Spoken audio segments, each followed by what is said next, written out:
Magandang umaga sa inyong lahat mga kapatid ko sa pananampalataya. Nawa ay mapuno ng mga pagpapala ng Diyos ang inyong mga puso ngayong umaga na ito. Salamat sa Panginoon na binigyan niya tayo ng bagong pagkakataon na makasama niya sa panalangin ito. Ang bawat umaga ay isang regalong galing sa langit, isang bagong simula na puno ng mga posibilidad at mga pagpapala na naghihintay sa atin. Kapag gumigising tayo sa umaga, hindi ito aksidente. Ito ay isang obra maestra ng Diyos, isang tanda ng kanyang walang hanggang pag-ibig at habag sa ating mga buhay. Mga kapatid, sa mundong puno ng mga hamon at pagsubok, madalas nating nakakalimutan na ang bawat paggising ay isang milagro. Ang bawat hininga na ating ginagawa, ang bawat tibok ng ating puso, ang bawat pagkilos ng ating mga mata, lahat ng ito ay mga tanda ng buhay na binigay sa atin ng ating makapangyarihang Diyos. At sa araw na ito, nais nating simulan ang aming mga gawain, hindi lamang sa pamamagitan ng aming sariling lakas, kundi sa pamamagitan ng pakikipag-ugnayan sa siyang nagbibigay ng lakas, sa siyang nagbibigay ng direksyon, sa siyang nagbibigay ng kapayapaan sa gitna ng mga bagyo ng buhay. Ang tema natin ngayong umaga ay tungkol sa pagkilala sa kapangyarihan ng Diyos na magbago ng aming mga araw. Hindi lamang simpleng pagbabago, kundi ang malalim na transformasyon na nangyayari kapag binubuksan natin ang aming mga puso sa Kanyang presensya.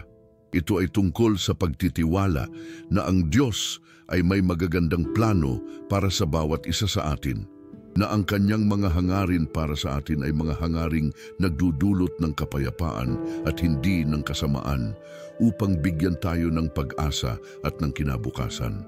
Ang aming bersikulong gabay ngayong araw ay mula sa Jeremias 29:11 na nagsasabing, "Sapagkat alam ko ang mga pag-iisip na iniisip ko tungkol sa inyo, sabi ng Panginoon, mga pag-iisip ng kapayapaan at hindi ng kasamaan upang bigyan kayo ng inaasahang wakas." Ang salitang ito ay hindi lamang pangako, ito ay deklarasyon ng Diyos tungkol sa aming mga buhay. Kapag sinasabi ng Diyos na alam niya ang mga pag-iisip na iniisip niya tungkol sa atin, ibig sabihin ay hindi tayo mga aksidente sa kasaysayan. Hindi tayo mga nagkakataong nangyari lamang.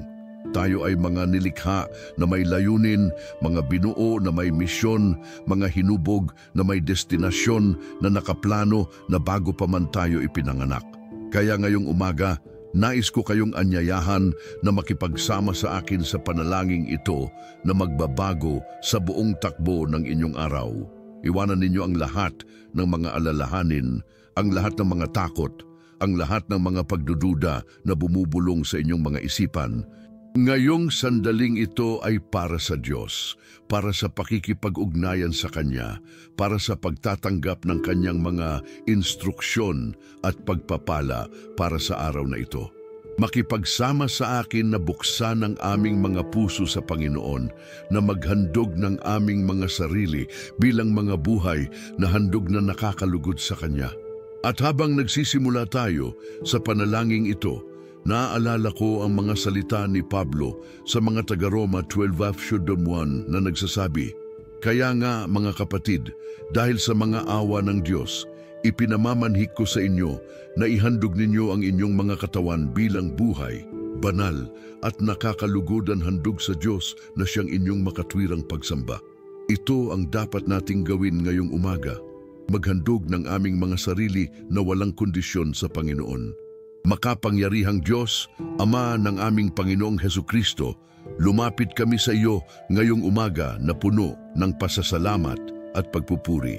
Ikaw ang Alpha at Omega, ang simula at ang wakas, ang siyang nabubuhay magpakailanman. Ikaw ang Diyos na hindi natutulog ni nahihimbing, ang gumagawa ng mga himala sa bawat segundo ng bawat araw. Salamat sa iyo dahil binigyan mo kami ng buhay ngayong araw na ito, dahil pinabayaan mong gumising kami sa isang mundong puno ng mga oportunidad na makita ka, maranasan ka at maglingkod sa iyo. Salamat sa iyo, Panginoon, dahil sa habag mong walang hanggan. Sa kabila ng aming mga pagkukulang, Sa kabila ng aming mga kasalanan, sa kabila ng mga pagkakataong nakalimutan namin kung gaano mo kami kamahal, nandito ka pa rin. Hindi mo kami iniwan, hindi mo kami pinabayaan, hindi mo kami tinuligsa ng walang pag-asa ng pagbabago. Sa halip, bawat umaga ay binabago mo ang aming mga puso, binabayo mo ang aming mga isipan, at binibigyan mo kami ng bagong pag-asa na makapagsisimula muli sa tamang paa. Salamat din sa mga simpleng bagay na madalas naming hindi napapansin, sa hanging aming hinihinga, sa tubig na aming iniinom, sa pagkaing sumusuporta sa aming mga katawan. Salamat sa mga taong inilagay mo sa aming mga buhay, sa aming mga pamilya na nagmamahal sa amin kahit alam nila ang aming mga kahinaan, sa mga kaibigan na tumutulong sa amin sa mga panahong kailangan namin ng tulong, sa mga kasamahan sa trabaho na gumagawa ng aming mga araw na mas magaan. Lahat ng ito ay mga regalong galing sa iyo, mga tanda ng inyong pag-ibig na hindi natitinag. Ngayong umaga, Panginoon, kinikilala namin ang inyong presensya sa lugar na ito, sa mga puso naming mga naniniwala na narito sa panalangin ito.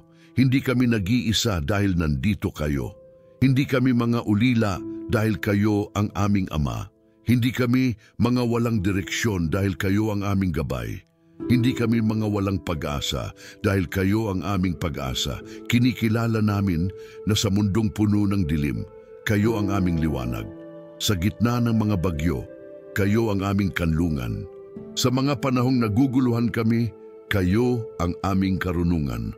Ngayong araw na ito, Panginoon, nais naming talakayin kasama ninyo ang tungkol sa kapangyarihan ninyo na magbago ng aming mga araw. Madalas, gumigising kami sa umaga na parang lahat ay nakadepende sa aming sariling kakayahan, sa aming sariling talino, sa aming sariling lakas. Pero ang katotohanan ay wala kaming magagawa nang walang kayo. Tulad ng sinabi ni Jesus sa Juan 15:5, "Ako ang baging, kayo ang mga sanga. Ang tumutupad sa akin at ako naman sa kanya, siyang nagbubunga ng marami, sapagkat bukod sa akin ay wala kayong magagawa." Kinikilala namin, Ama, na ang aming mga plano, gaano man kaganda, ay walang saysay kung hindi ninyo pinagpala. Ang aming mga pangarap, gaano man kalaki, ay walang buhay kung hindi ninyo binigyan ng inspirasyon. Ang aming mga gawain, gaano man kasipag namin, ay walang produktibong resulta kung hindi ninyo gabayan ang aming mga kamay. Kaya ngayong umaga hinihiling namin na maging sentro kayo ng lahat ng aming mga plano. Gusto naming maging kasama kayo sa bawat desisyon na aming gagawin, sa bawat salitang aming sasabihin, sa bawat aksyon na aming gagawin. Alam namin, Panginoon, na bilang mga tao, may mga limitasyon kami. May mga pagkakataong nahihirapan kaming maintindihan ang inyong mga paraan. May mga sandaling napapagod kami sa paghihintay sa inyong mga sagot sa aming mga panalangin. May mga moments na nagdududa kami kung naririnig ba ninyo ang aming mga sigaw ng puso. Ngunit sa kabila ng lahat ng ito, naniniwala kami na kayo ay mabuti, na ang inyong mga plano ay perpekto at na ang inyong timing ay hindi nagkakamali. Tulad ng nakasulat sa Titus 1:2, kayo ay ang Diyos na hindi nagsisinungaling at ang mga pangako ninyo ay siguradong matutupad. Kaya kahit hindi namin maintindihan ang lahat, nagtitiwala kami na kayo ay gumagawa para sa aming kabutihan. Kahit mahirap ang mga dadaanan namin, naniniwala kami na kayo ay magiging kasama namin sa bawat hakbang. Kahit malabo ang kinabukasan, alam namin na hawak ninyo ang aming mga bukas. Ngayong araw, Panginoon, hinihiling namin ng mga sumusunod. Una, bigyan ninyo kami ng mga mata na makita ang mga pagkakataong magbago para sa ikabubuti. Sa mundo na puno ng mga problema, tulungan ninyo kaming maging mga solusyon. Sa gitna ng mga taong nawalan na ng pag-asa, gawin ninyo kaming mga nagdadala ng pag-asa. Sa mga sitwasyong tila walang paraan, ipakita ninyo sa amin ang mga daraanan na hindi pa namin nakikita. Pangalawa, hinihiling namin na bigyan ninyo kami ng mga puso na handang magpatawad. Alam namin na ang hindi pagpapatawad ay parang lason na umiinom namin, ngunit inaasahan namin na ang iba ang mamamatay. Tulungan ninyo kaming maging mga nagpapatawad, hindi dahil deserve ng mga taong nakagawa sa amin ng masama, kundi dahil kayo ay naging modelo namin ng pagpapatawad ng walang kondisyon. Pangatlo, bigyan ninyo kami ng lakas na magpatuloy kahit mahirap. May mga araw na parang gusto na naming sumuko, na parang lahat ng aming pinaghirapan ay walang patutunguhan. Sa mga panahong yan, Panginoon, palakasin ninyo ang aming mga tuhod na nanginginig, patatagin ninyo ang aming mga kamay na nanghihina, at bigyan ninyo ng bagong sigla ang aming mga espiritong bumababa. Pang-apat, hinihiling namin na gawing mas matatag ang aming pananampalataya. Hindi lamang pananampalataya na umaasa sa inyo kapag lahat ay maayos, kundi pananampalataya na nagtitiwala pa rin sa inyo kahit nasa gitna ng bagyo.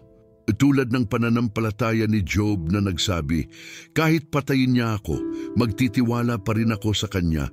Gawin ninyo kaming mga taong ang pananampalataya ay hindi nauubos kahit sa pinakamahirap na mga pagsubok. Pangalima, bigyan ninyo kami ng karunungang makita ang pagkakaiba sa pagitan ng inyong mga boses at ng mga boses ng mundo. Sa panahong puno ng mga ingay, tulungan ninyo kaming marinig ang inyong mahimhing tinig. Sa gitna ng mga tunog na naglalito, gawin ninyo kaming mga nakikinig na nakatuon lamang sa inyo. Pang-anim, hinihiling namin na gawin ninyo kaming mga instrumento ng inyong kapayapaan. Sa mga tahanan naming puno ng hindi pagkakaunawaan, gawin ninyo kaming nagdadala ng pagkakasundo. Sa mga trabaho naming puno ng kompetisyon at inggitan, gawin ninyo kaming nagdadala ng kooperasyon at pagmamahal. Sa mga komunidad naming nahati-hati dahil sa mga political na paniniwala o economic na status, gawin ninyo kaming tulay na magdudugtong sa mga taong naghihiwalay. Ikapito, bigyan ninyo kami ng sipag na hindi lamang para sa sarili naming kapakanan, kundi para sa kapakanan ng iba.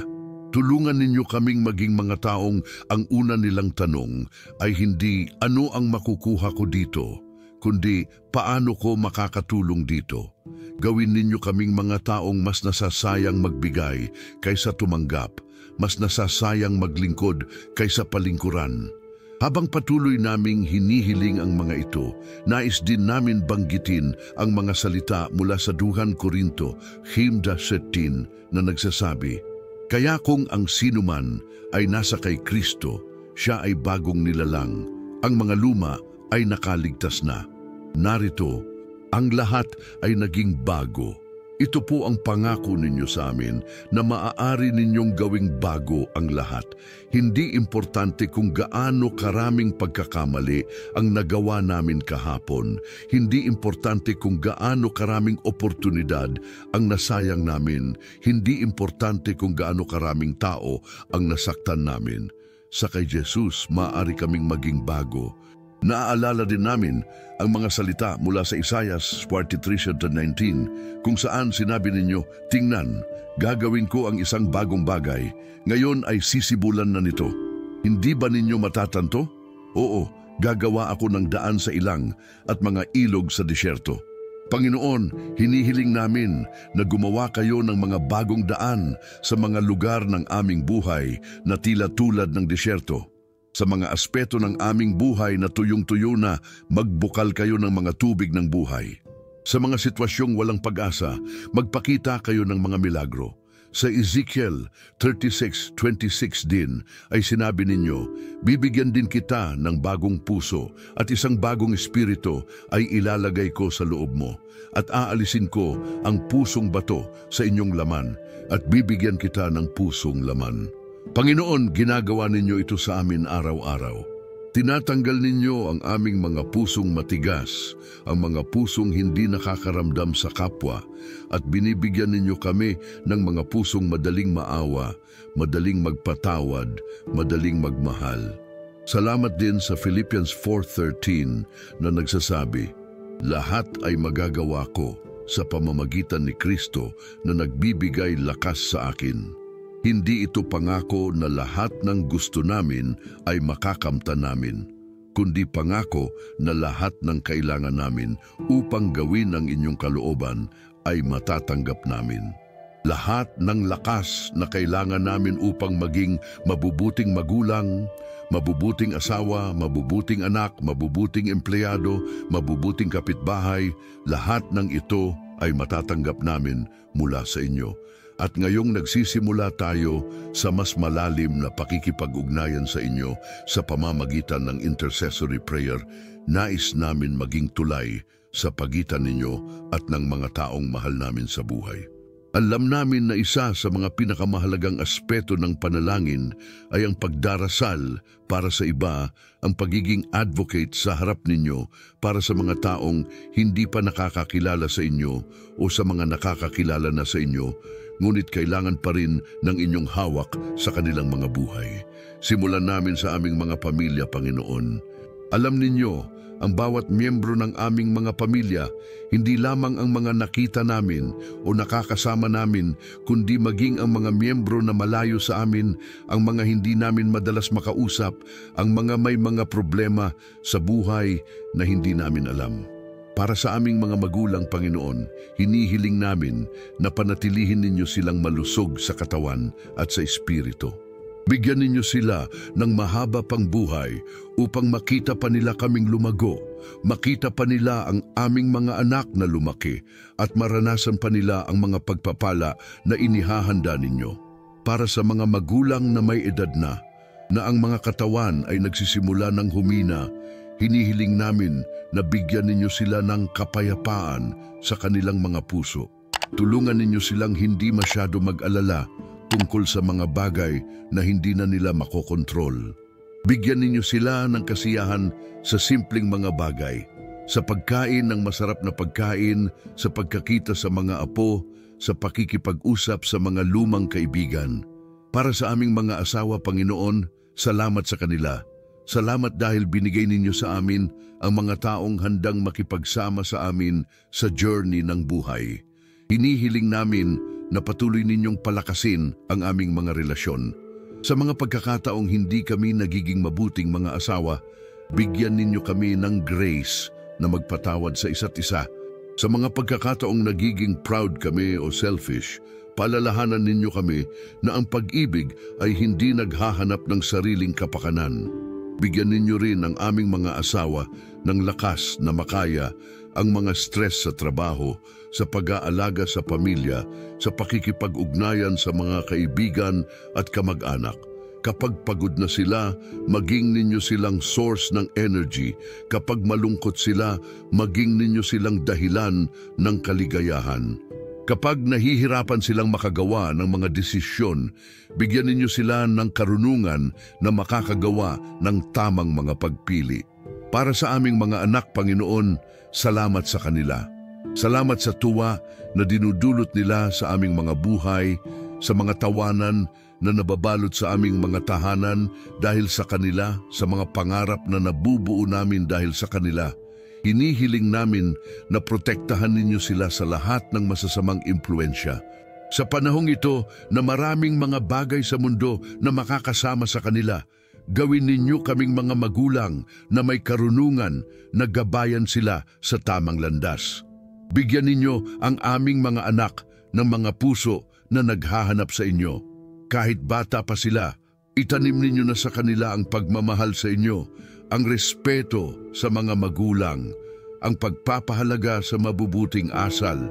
Protektahan ninyo sila sa mga aksidente, sa mga sakit, sa mga taong may masamang balak sa kanila.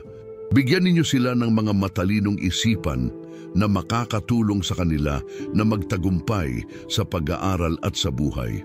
Para sa mga anak naming nasa edad na ng teenage, Panginoon, alam namin na ito ay isang mahirap na panahon para sa kanila. Maraming mga pagbabago sa kanilang mga katawan, maraming mga tanong sa kanilang mga isipan, maraming mga pressure mula sa mga kaibigan at sa lipunan.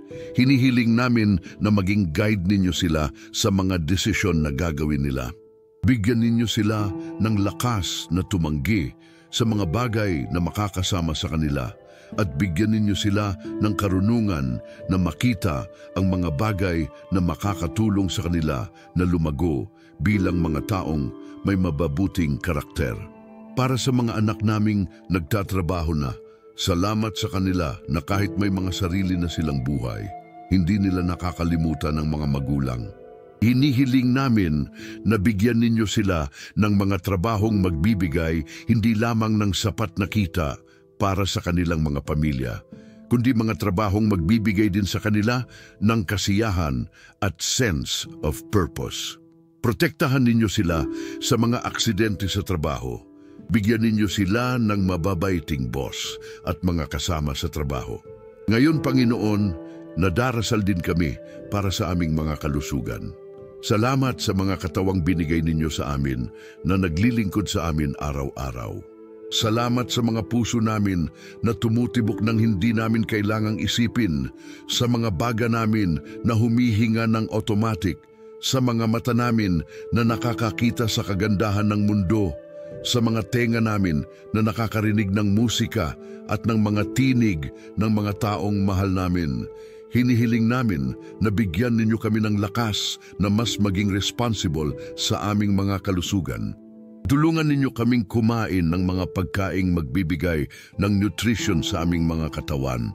Tulungan ninyo kaming mag-exercise regularly. Tulungan ninyo kaming matulog ng sapat upang ma-recharge ang aming mga katawan.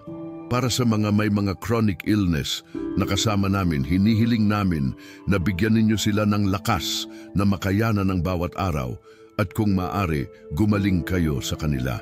Para sa mga kaibigan at kamag-anak naming may mga mental health challenges, Panginoon, hinihiling namin na bigyan ninyo sila ng kapayapaan sa kanilang mga isipan. Para sa mga depressed, bigyan ninyo sila ng pag-asa. Para sa mga anxious, bigyan ninyo sila ng kapayapaan. Para sa mga suicidal, paalalahanan ninyo sila na mahal ninyo sila at may mga magagandang plano pa kayo para sa kanila. Panginoon, nadarasal din kami para sa mga taong kailangan ng spiritual liberation sa aming mga buhay. Para sa mga kaibigan at kamag-anak naming nahihirapan sa mga addiction sa alak, sa droga, sa gambling, sa pornography, sa social media, sa shopping, hinihiling namin na palayain ninyo sila. Alam namin na ang mga addiction na ito ay hindi lamang problema ng willpower, kundi spiritual battle. Kaya hinihiling namin ang inyong intervention sa kanilang mga buhay. Bigyan ninyo sila ng revelation na ang mga bagay na ginagamit nilang escape ay hindi talaga nakakatulong sa kanila, kundi mas lalo pang nakakasama. Bigyan ninyo sila ng lakas na humingi ng tulong, na aminin na may problema sila, na makipag-cooperate sa mga taong handang tumulong sa kanila. Para sa mga pamilya na apektado ng mga addiction na ito, bigyan ninyo din ng lakas at karunungan ang mga relatives na naiwan. Para sa mga kaibigan naming may mga problema sa anger management, hinihiling namin na bigyan ninyo sila ng self-control. Tulungan ninyo silang makita na ang galit, kahit natural emotion, ay hindi dapat magdikta ng kanilang mga actions. Bigyan ninyo sila ng mga paraan na ma-express ang kanilang mga frustrations nang hindi nakakasakit ng iba. Para sa mga taong nahihirapan sa pride at unforgiveness, Panginoon, hinihiling namin na gawing malambot ang kanilang mga puso.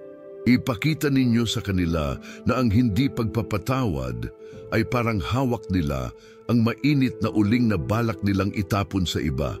Sila ang unang masusunog. Bigyan ninyo sila ng grace na magpatawad, hindi dahil deserve ng mga nakagawa sa kanila ng masama, kundi dahil deserve nila ng freedom na dulot ng pagpapatawad. Panginoon, may mga specific na sitwasyon din na gusto naming iharap sa inyo ngayong araw. Para sa mga kaibigan naming walang trabaho, hinihiling namin na buksan ninyo ang mga opportunity para sa kanila. Hindi lamang kung anumang trabaho, kundi mga trabahong swak sa kanilang mga skills at talents, mga trabahong magbibigay sa kanila ng dignity at sense of purpose. Para sa mga employers na magbibigay ng chance sa kanila, bigyan ninyo din ng karunungan na makita ang potensyal ng mga taong ito. Para sa mga estudyanteng kasama namin na nahihirapan sa pag-aaral, bigyan ninyo sila ng focus at determination. Tulungan ninyo silang maintindihan na ang pag-aaral ay hindi lamang para sa grades, kundi preparation para sa future na iniready ninyo para sa kanila. Para sa mga teachers at professors nila, bigyan ninyo din ng patience at passion para sa teaching.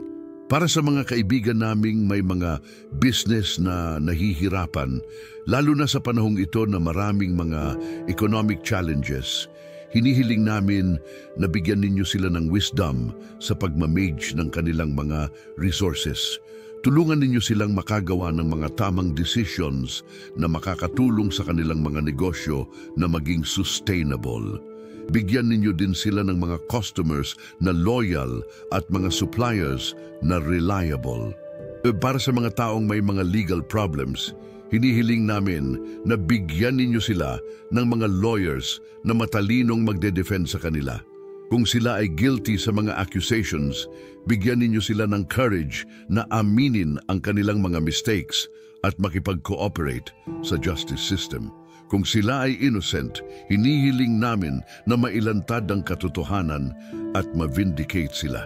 Panginoon, nadarasal din kami para sa aming bansa. Salamat sa Pilipinas na binigay ninyo sa amin sa kagandahan ng mga isla namin, sa kayamanan ng mga resources na mayroon kami, sa mga taong may mababaiting puso kahit sa gitna ng mga pagsubok. Hinihiling namin na gabayan ninyo ang mga leaders namin sa lahat ng levels, mula sa presidente hanggang sa mga barangay officials. Bigyan ninyo sila ng karunungan na makagawa ng mga decisions na makakatulong sa majority ng mga Pilipino. Aldisin ninyo sa kanila ang corruption, ang paghahanap ng sariling kapakanan, ang politics na nakakahati sa aming bayan. Bigyan ninyo sila ng genuine na pagmamahal sa mga taong pinaglilingkod nila. Para sa mga critics ng government, bigyan ninyo din sila ng constructive na paraan ng pagbibigay ng feedback na makakatulong sa pagbabago. Para sa mga sundalo at pulis naming naglilingkod sa bayan, protektahan ninyo sila sa mga danger na kinakaharap nila araw-araw. Bigyan ninyo sila ng lakas na gawin ang tama kahit mahirap, ng courage na tumayo para sa justice kahit may mga banta sa kanilang buhay. Para sa mga pamilya nila na palaging nag-aalala sa kanilang kaligtasan, bigyan ninyo ng kapayapaan ang kanilang mga puso. Panginoon, nadarasal din kami para sa mga pastor, mga church leaders at mga ministries na naglilingkod sa inyo. Salamat sa kanila na nag-dedicate ng kanilang mga buhay para sa pagwawasto ng gospel.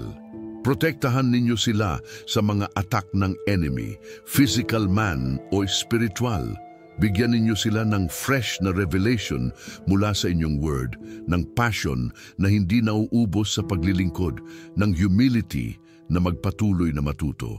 Para sa mga churches na medyo naging divided dahil sa mga doctrinal differences o personal conflicts, hinihiling namin na mag-work kayo para sa unity. Paalalahanan ninyo ang lahat na ang enemy ay hindi ang kapwa believers, kundi si Satan na gusto tayong makita na maghati-hati. Bigyan ninyo ang mga church leaders ng spirit of reconciliation at ng willingness na magpatawad sa kapwa. Para sa mga missionaries na nasa ibang bansa, protektahan ninyo sila sa mga sakit, sa mga danger, sa mga cultural barriers na kinakaharap nila.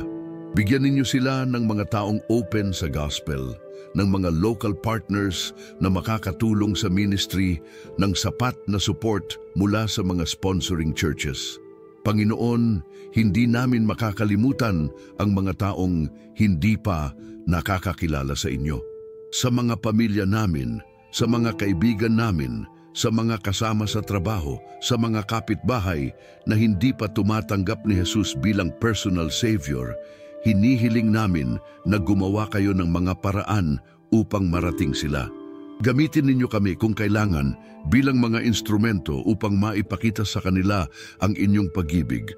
Bigyan ninyo kami ng mga opportunity na maging good example sa kanila, na makita nila na ang pagiging Christian ay hindi tungkol sa pagiging perfect, kundi tungkol sa pagiging humble at thankful sa grace na natanggap namin. Bigyan ninyo din kami ng tamang mga salita na masasabi namin sa kanila tungkol sa inyo.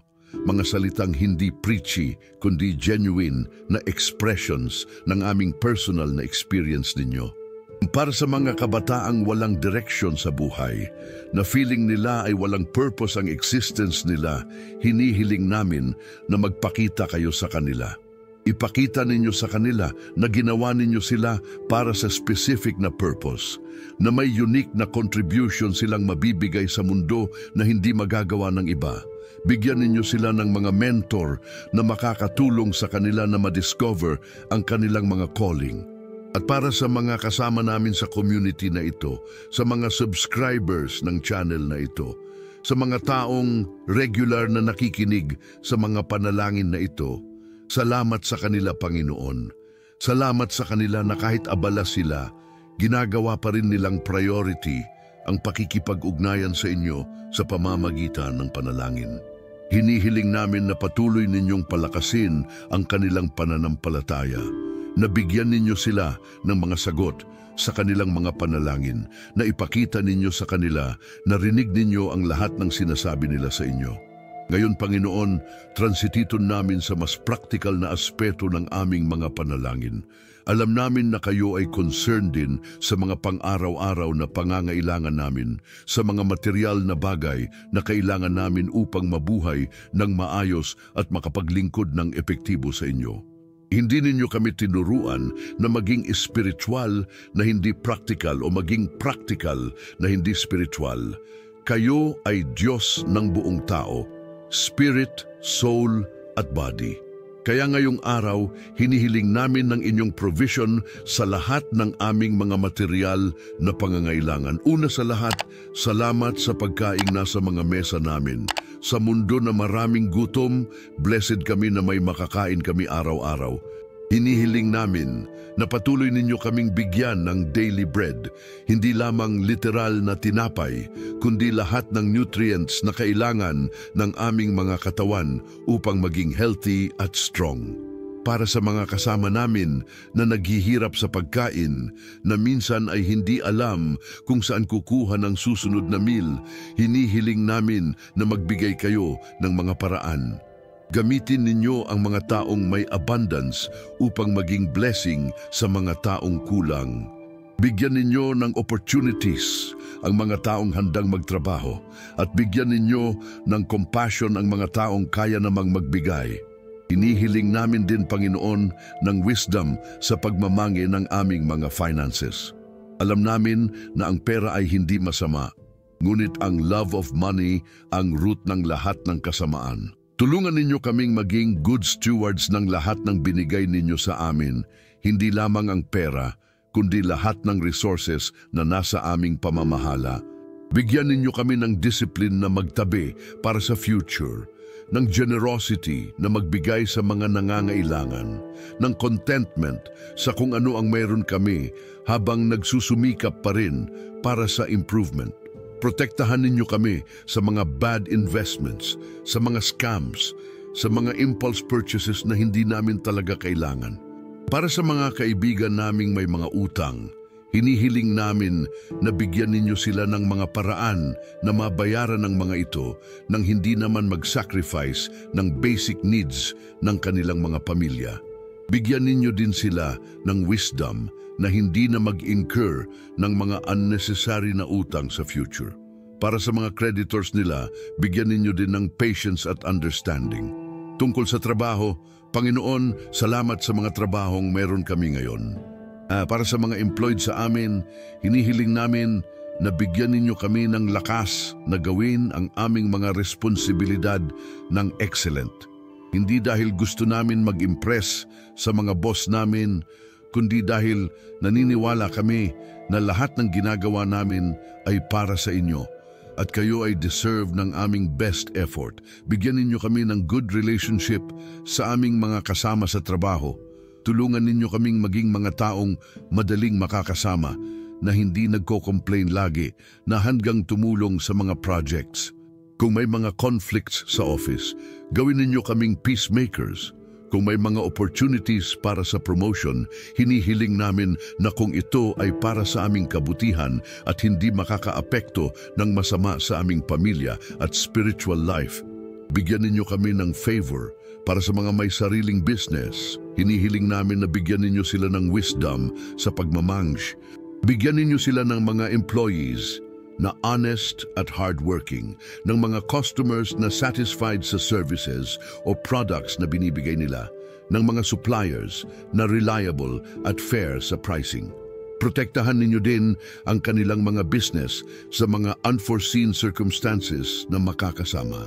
Para sa mga OFW naming kasama na malayo sa pamilya para lang mabigyan ng magandang buhay ang mga loved ones nila, hinihiling namin na protektahan ninyo sila. Bigyan ninyo sila ng mababaiting employers, ng safe na working conditions, ng sapat na sahod. Para sa mga pamilya nila dito sa Pilipinas, bigyan ninyo ng patience sa paghihintay at ng wisdom sa pagmanage ng mga pendalhan ng mga OFW. Panginoon, sa financial aspect din, hinihiling namin na turuan ninyo kami na hindi gawing Diyos ang pera.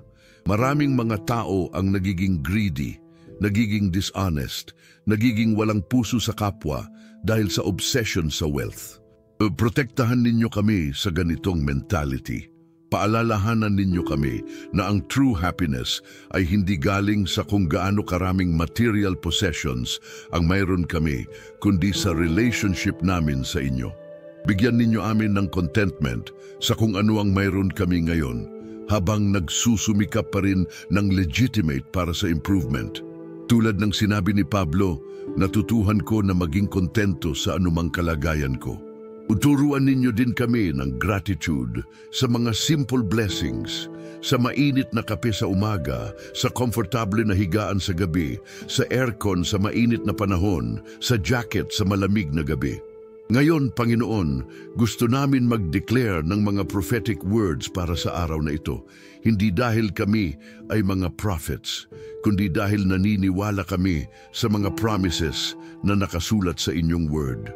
Naniniwala kami na ang inyong mga salita ay may power na mag-create ng mga bagong realities sa aming mga buhay. Kaya ngayong araw sa faith, dinedeclare namin ang mga sumusunod. Dinedeclare namin na ang araw na ito ay magiging araw ng breakthrough sa mga areas ng aming buhay na matagal ng stuck. Tulad ng sinabi ninyo sa Isaiah 43:19, narito, gagawa ako ng isang bagong bagay. Ngayon ay sisibulan na nito. Naniniwala kami na ngayong araw ay simula ng mga bagong chapter sa aming mga buhay. Dinedeclare namin na makakakita kami ng mga favor mula sa mga taong hindi namin inaasahan na magbibigay ng favor sa amin. Tulad ng nangyari kay Esther na nakakuha ng favor mula kay Haring Ahasuerus, naniniwala kami na magkakaroon kami ng favor sa mga mata ng mga taong may authority sa aming mga buhay, mga boss, mga teachers, mga government officials, mga business partners. Dinideclare namin na ang mga prayers na matagal namin nang hinihiling sa inyo ay magsisimula ng ma-manifest ngayong araw. Hindi lahat sabay-sabay, pero naniniwala kami na makikita namin ang mga signs na nagsisimula na kayong sumagot. Tulad ng sinabi ninyo sa Jeremiah 33:3, tumawag sa akin at ako'y sasagot sa iyo at ipapakita ko sa iyo ang mga dakilang at mahihirap na mga bagay na hindi mo nalalaman. Dinideclare namin na magiging protected kami ngayong araw mula sa lahat ng mga balak ng enemy laban sa amin. Tulad ng nakasulat sa Psalm 91:11, sapagkat siya'y magbibilin sa kanyang mga anghel tungkol sa iyo upang ingatan ka sa lahat ng inyong mga daan. Naniniwala kami na may mga angels na naka-assign sa amin ngayong araw na magproprotekta sa amin mula sa mga aksidente, sa mga sakit, sa mga masasamang tao. Dinedeclare namin na magiging blessing kami sa bawat taong makakasalamuha namin ngayong araw. Hindi kami magiging source ng stress o iritasyon sa iba, kundi source ng encouragement, ng positivity, ng pag-asa. Gamitin ninyo kami, Panginoon, na magdala ng inyong liwanag sa mga taong nasa dilim pa. Dinedeclare namin na ang aming mga pamilya ay magiging mas malapit pa sa isa't isa ngayong araw. Kung may mga away o misunderstanding, dinedeclare namin na magiging resolved ang lahat ng ito ng peaceful. Kung may mga family members na malayo sa amin, dinedeclare namin na magiging mas malapit ang mga puso namin sa kanila. Tulad ng sinabi ninyo sa Joshua 24:15, "Ako at ang aking sambahayan ay maglilingkod sa Panginoon." Dinedeclare namin na ang aming mga pamilya ay magiging families na nag-ho-honor sa inyo, families na magsiserve sa inyo, families na magiging example sa iba ng kung ano ang hitsura ng Christian family. Dinedeclare namin na sa trabaho namin ngayong araw, magiging productive kami at makaka-accomplish kami ng mga task namin ng efficient. Hindi kami magiging tamad o procrastinator, kundi magiging diligent at excellent sa lahat ng ginagawa namin. Tulad ng sinabi ninyo sa Colossians 3:23, "At ano pa mang inyong ginagawa, gawin ninyo ng buong puso na gaya ng ginagawa sa Panginoon at hindi sa mga tao." Dinedeclare namin na ang aming health ay magiging strong ngayong araw. Kung may mga symptoms ng sakit na naramdaman namin, dinedeclare namin na wala na ang mga ito. Kung may mga chronic conditions kaming dinala, dinedeclare namin na mas manageable ang mga ito ngayong araw. Naniniwala kami sa inyong healing power tulad ng ipinakita ninyo kay Jesus na naglakad sa mundo. Sa Exodus 15:26 sinabi ninyo, "Ako ang Panginoong inyong manggagamot." Sa Pedro 2:24, nakasulat din na sa pamamagitan ng kanyang mga sugat, kayo ay naging mga gumaling. Kaya ngayong araw, dinedeclare namin ang healing sa lahat ng areas ng aming mga katawan na may mga problema. Dinedeclare namin na magkakaroon kami ng clarity sa mga decisions na dapat naming gawin ngayong araw. Kung may mga confusing na situations, naniniwala kami na bibigyan ninyo kami ng wisdom na makagawa ng mga tamang choices. Tulad ng sinabi ninyo sa James 1:5, "Kung ang sino man sa inyo ay kulang sa karunungan, humingi siya sa Diyos na nagbibigay sa lahat ng sagana at walang pagsisisi at ibibigay sa Kanya." Dinedeclare namin na ang aming mga prayers ngayong araw ay aabot sa inyo at hindi mababalik na walang accomplished na purpose. Tulad ng sinabi ninyo sa Isaiah 55:11, "Gayon din ang aking salita na lumalabas sa aking bibig. Hindi ito babalik sa akin na walang kabuluhan, kundi gagawin nito ang aking ibig at giginhawa nito ang bagay na ipinadala ko roon." Dinedeclare namin na may mga surprise blessings na darating sa amin ngayong araw na hindi namin inaasahan. Maaaring maliit na bagay lang, maaaring malaki, pero naniniwala kami na may mga regalong inihanda ninyo para sa amin na makikita namin before the day ends. Tulad ng ginawa ninyo kay Abraham na binigyan ninyo ng anak sa kanyang old age, tulad ng ginawa ninyo kay Hannah na binigyan ninyo ng anak after years of barrenness, tulad ng ginawa ninyo kay David na ginawa ninyong hari after years of being hunted. Naniniwala kami na expert kayo sa pagbibigay ng mga blessings na hindi inaasahan at hindi deserve. Dinedeclare namin din na ang aming mga anak ay magiging safe ngayong araw. Kung nasa school sila, protektahan ninyo sila sa mga accidents, sa mga bullies, sa mga bad influences.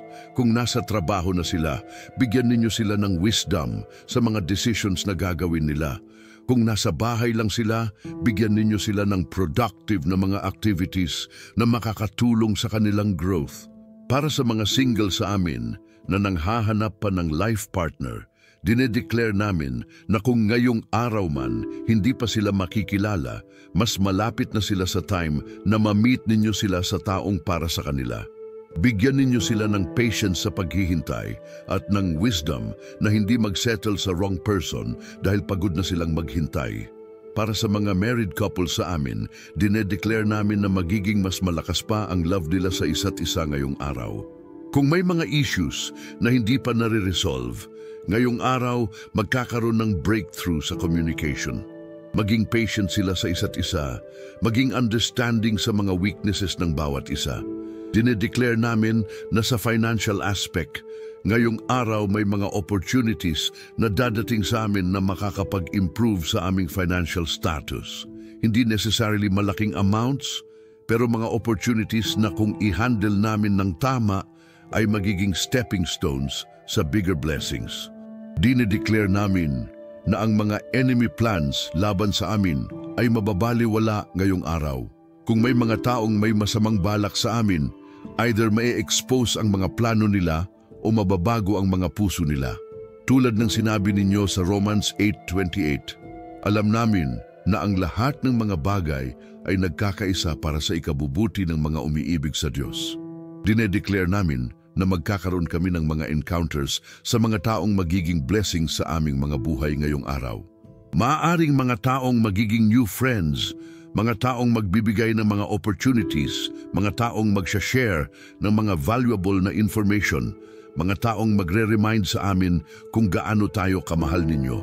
Sa spiritual aspect, dinedeclare namin na lalaki ang aming faith ngayong araw. Kung may mga doubts na bumubulong sa aming mga isipan, ngayong araw matatahimik ang mga ito dahil makikita namin ang concrete evidences ng inyong presence sa aming mga buhay. Dinedeclare namin din na magiging fruitful ang aming mga ministries ngayong araw. Kung may mga taong kakausapin namin tungkol sa inyo, magiging receptive ang mga puso nila. Kung may mga activities kaming gagawin para sa church o para sa kingdom work, magiging successful ang mga ito at makakatulong sa spiritual growth ng mga taong involved. At sa lahat ng mga declarations na ito, Panginoon, naniniwala kami hindi dahil deserve namin, kundi dahil faithful kayo sa mga promises ninyo. Hindi dahil perfect kami, kundi dahil ang inyong love for us ay unconditional. Hindi dahil walang problema sa amin, kundi dahil kayo ay specialized sa paggawa ng mga milagro sa gitna ng mga problema. Habang nagsisimula kaming mag-wrap up ng mahabang panalangin na ito, Panginoon, nais naming magbigay muli ng pasasalamat sa lahat ng ginawa ninyo, ginagawa ninyo, at gagawin ninyo pa sa aming mga buhay. Salamat sa bawat blessing na natanggap namin kahit sa mga hindi namin na-notice. Salamat sa bawat danger na in-avoid namin kahit sa mga hindi namin nalaman na nangyari. Salamat sa bawat prayer na sinagot ninyo kahit sa mga hindi namin naging aware na sinagot ninyo na. Salamat sa mga taong ginagamit ninyo para maging blessing sa aming mga buhay.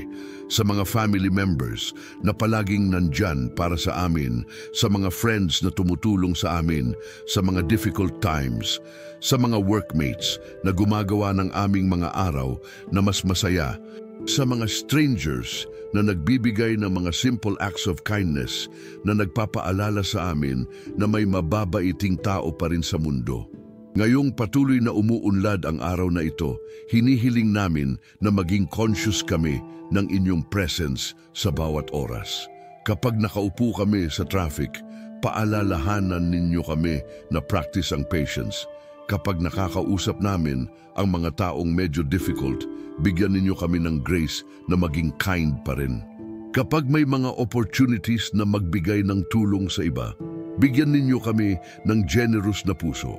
Kapag dumating ang mga temptations ngayong araw, temptation na magsinungaling para sa convenience, temptation na maging dishonest para sa personal gain, temptation na maging harsh sa mga taong nakakairita, hinihiling namin na bigyan ninyo kami ng lakas na manalo sa mga temptation na ito. Paalalahanan ninyo kami na ang mga short-term benefits ng mga mali naming choices ay hindi worth it compared sa long-term consequences. Kapag may mga opportunities naman na magbigay ng good example sa iba, bigyan ninyo kami ng courage na gawin ng tama kahit walang nakakakita. Kapag may mga chances na mag-encourage sa mga taong down, bigyan ninyo kami ng tamang words na masasabi. Kapag may mga moments na pwede kaming maging bridge sa mga taong hindi nagkakaintindihan, gawin ninyo kaming peacemakers. Ngayong araw, consecrate namin sa inyo ang lahat ng aming mga gawain. Ang pagkain ng breakfast namin, gawing time na mag-thank sa inyo. Ang paglalakad namin papunta sa trabaho, gawing time na mag-meditate sa inyong goodness. Ang mga conversations na makakagawa namin, gawing opportunities na magpakita ng inyong love. Ang mga decisions na gagawin namin, gawin naming occasions na humingi ng inyong guidance. Ang aming mga break time sa trabaho, gawing moments na mag-recharge, hindi lamang physically, kundi spiritually. Ang aming pag-uwi sa gabi, gawing time na mag-reflect sa mga blessings na natanggap namin sa araw na ito. Ang aming dinner with family, gawing opportunities na mag-share ng mga gratitude at mag-encourage sa isa't isa. Hinihiling namin din na patuloy ninyo kaming gabayan sa mga susunod na mga araw. Alam namin na ang buhay ay puno ng mga uncertainties, na mga unexpected na challenges, ng mga situations na hindi namin ma-predict. Pero naniniwala kami na kayo ay naging guide namin sa past, kaya magiging guide ninyo rin kami sa future. Kung may mga mahihirap na decisions na kailangang gawin sa mga susunod na mga araw, bigyan ninyo kami ng clear signs kung ano ang tamang choices. Kung may mga changes na mangyayari sa aming mga buhay, tulungan ninyo kaming maging adaptable at optimistic. Kung may mga opportunities na dadating, bigyan ninyo kami ng discernment na makita kung ano ang mga opportunities na from inyo at kung ano ang mga temptations na disguised as opportunities. Sa mga relationships namin, patuloy ninyong work para sa healing at growth. Sa mga relationship na nasira, kung maaaring maayos pa, gumawa kayo ng ways para sa restorasyon. Sa mga relationships na toxic at harmful, bigyan ninyo kami ng courage na magtakda ng healthy boundaries. Sa mga new relationships na magiging part ng aming lives, gabayan ninyo kami na piliin ang mga taong makakatulong sa aming spiritual growth. Sa aming mga careers at calling, patuloy ninyong bigyan kami ng clarity. Kung nasa tamang path na kami, bigyan ninyo kami ng confirmation.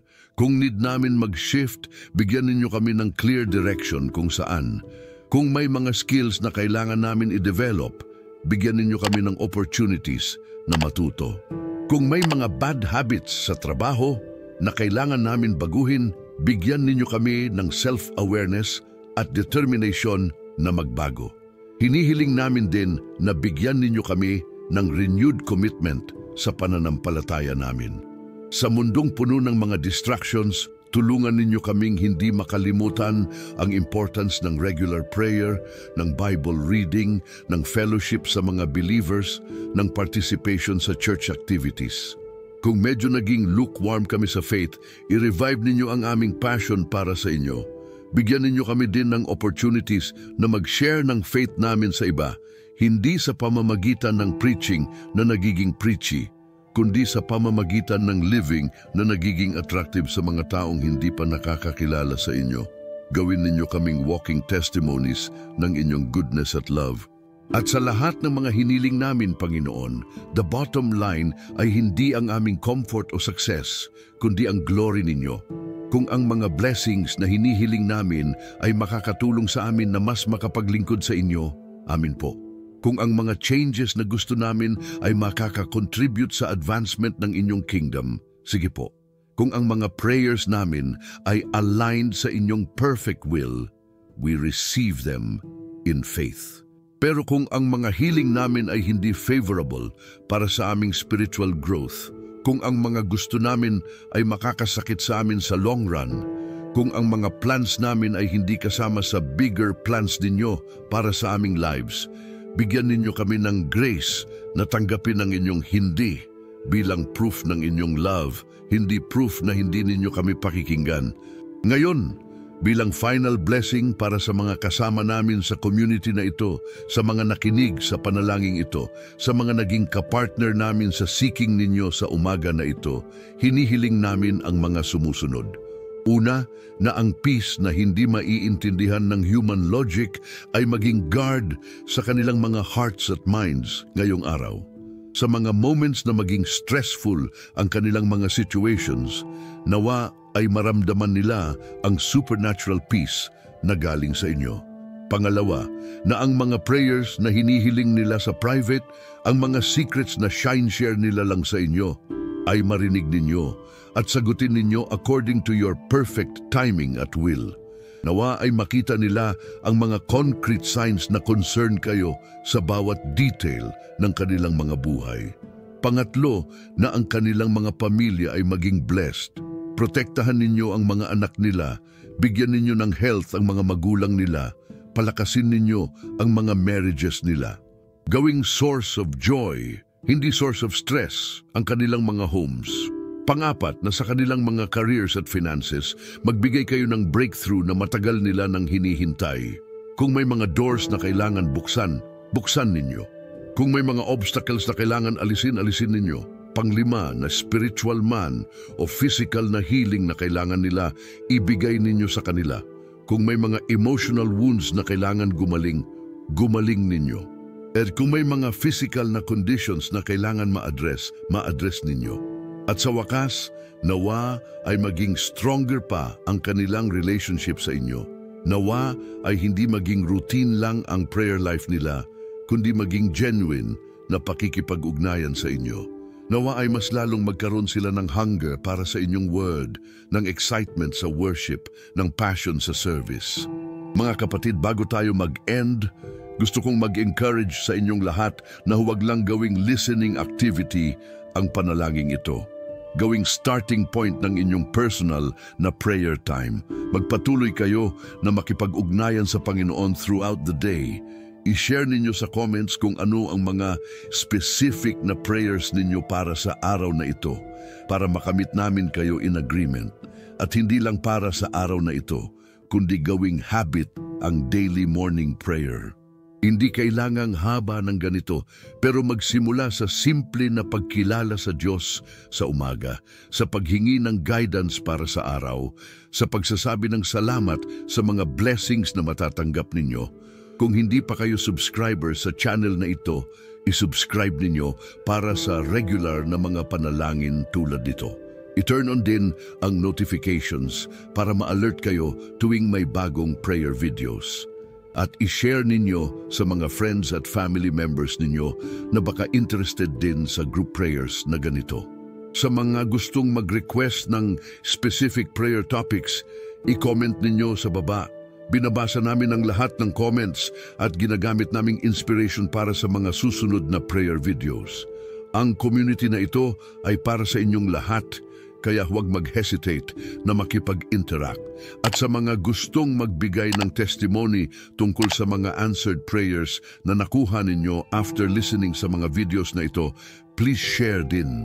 Ang mga testimony ninyo ay encouragement sa iba na magpatuloy sa faith at glory sa Panginoon, na nagpapakita na buhay pa rin ang miracle-working power niya. Sa wakas, nawa ay maging blessed ang araw ninyo. Nawa ay makita ninyo ang hand ng Diyos sa mga smallest at biggest na events ng araw ninyo. Nawa ay maging source kayo ng blessing sa mga taong makakasalamuhan ninyo, at nawa ay ma-realize ninyo na bawat araw na binibigay sa atin ng Panginoon ay isang regalo na dapat nating i-maximize for His glory. Yakapan kayo ng mga pagpapala ng Diyos ngayong araw na ito at sa lahat ng mga susunod pang araw. Sa pangalan ni Jesus, aming Panginoong Hesukristo, Amen at Amen.